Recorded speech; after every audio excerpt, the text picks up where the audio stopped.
High court আমার নিয়োগটাকে বাতিল বা অবাতিল কিছু বলেনি। হাইকোর্ট এই বিষয়টা নিষ্পত্তি করতে বলেছে জাতীয় বিশ্ববিদ্যালয়কে। জাতীয় বিশ্ববিদ্যালয় যেটা করেছে সেটা হচ্ছে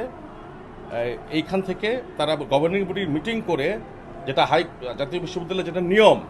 যে এই প্রতিষ্ঠান থেকে 10 জন সিনিয়র শিক্ষক থেকে 3 জন শিক্ষককে পাঠাতে বলেছে এবং বলেছে যে আমার এই নিয়োগটা যিনি যখন অ্যাক্টিং প্রিন্সিপাল ছিলেন তিনি তার দায়িত্ব ছিল যে আমার নিয়োগের ব্যাপারে যখন আমি তো আর এখানে ইচ্ছা করে আসি নাই, এটা গভর্নিং বডি আমাকে নিয়ে আসছে, আমি তো এই কলেজে চিনতাম না, নিয়ে এসে গভর্নিং বডি এর যে সিদ্ধান্তটা সেটা অনুমোদনের জন্য ইয়াতে পাঠানোর কথা ছিল জাতীয় বিশ্ববিদ্যালয়ে। এইটা করতে একটা গ্যাপ হয়েছে, মূল সমস্যা কিন্তু ওখানে তো গ্যাপ হওয়াতে এটা আমরা আবার হাইকোর্ট যেটা যখন এই বিষয়টা বললো, চিঠি দিল জাতীয় বিশ্ববিদ্যালয় আমার নিয়োগের ব্যাপারে, তখন গভর্নিং বডি এটাকে আমি তো রিড করি নাই, এটা গভর্নিং বডির সভাপতি রিড করেছে, আমার রিড করার তো কোনো ক্ষমতাই নাই, এটা গভর্নিং বডির পক্ষে সভাপতি রিড করেছে জাতীয় বিশ্ববিদ্যালয়ের ওই আদেশের ব্যাপারে। জাতীয় মহামান্য হাইকোর্ট তখন ওই আমার এই প্রিন্সিপাল নিয়োগের ব্যাপারে এটাকে স্টে করে দিয়েছে, শোকজ করেছে এবং স্টে করেছে, ওই অবস্থায় আছে এখন। এরপরে আমরা জাতীয় বিশ্ববিদ্যালয়ের ভিসির সাথে দেখা করেছি, আমি গিয়েছি, উনি গিয়েছে, গভর্নিং বোর্ড সভাপতি গিয়েছে, যাওয়ার পরে উনি ভিসি মহোদয় উনি বলছেন ঠিক আছে আমরা এটা সমাধান করছি, ঠিক আছে দেখা যাক কী করা যায়। এবং সেনাবাহিনীর একজন রিটায়ার্ড অফিসার আমি, এটা আপনারা এটার বাস্তবতা বুঝবেন, অবগত আছেন, যেখানে ঘুষ দিয়ে আমি নিয়োগ পাবো, এটা ঘটনাটা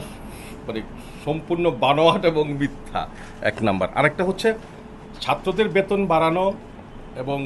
বেতন কমানো, এটা একদমই গভর্নিং বডির সিদ্ধান্ত। এটা প্রিন্সিপাল ইচ্ছা করলে কারো বেতন বাড়াতেও পারে না, কারো বেতন কমাতেও পারে না, ঠিক আছে। এবং যে কোনো ধরনের অভিযোগ বা কোনো কিছু হলে